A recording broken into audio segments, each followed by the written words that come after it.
Supreme court की practice and procedure तरमीम को इस्लामाबाद हाई कोर्ट में चैलेंज कर दिया गया। वकील सैयद आफ्ताब ने हाई कोर्ट में दरख्वास्त दायर की है।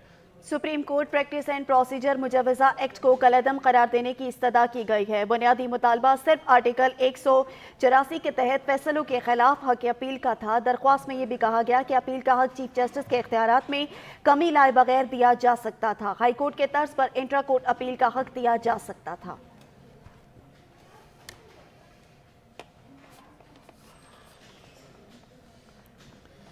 आपको बताएं कि सुप्रीम कोर्ट की प्रैक्टिस एंड प्रोसीजर तरमीम को इस्लामाबाद हाई कोर्ट में चैलेंज कर दिया गया। वकील सैयद आफ्ताब ने हाई कोर्ट में दरख्वास्त दायर की है। Supreme Court practice and procedure मुजवजा एक्ट को कलअदम करार देने की सदा बुनियादी मुतालबा सिर्फ आर्टिकल 184 के तहत फैसलों के खिलाफ हक अपील था। दरख्वास्त में यह कहा गया है अपील का हक चीफ जस्टिस के इख्तियारात में कमी लाए बगैर दिया जा सकता था।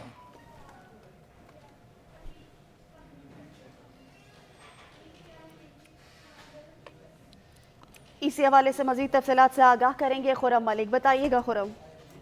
जी बिल्कुल ऐसी जी कि इस्लामाबाद हाई कोर्ट में सुप्रीम कोर्ट की प्रैक्टिस एंड प्रोसीजर तरमीम एक्ट हाई कोर्ट में चैलेंज कर दिया गया। वकील सैयद आफ्ताब ने इस्लामाबाद हाई कोर्ट में दरख्वास्त दायर की है, जबकि इसमें इस्तदा कीजिए कि Supreme Court practice and procedure मुजवजा एक्ट को कलअदम करार दिया जाए। जबकि दरख्वास्त में यह भी कहा गया कि बुनियादी मुतालबा सिर्फ आर्टिकल 184 के तहत फैसलों के खिलाफ अपील का था। जबकि दरख्वास्त में यह भी कहा गया कि अपील का हक चीफ जस्टिस के इख्तियारात में कमी लाए बगैर दिया जा सकता था। जबकि हाई कोर्ट की तरफ पर इंट्रा कोर्ट अपील का हक भी दिया जा सकता था।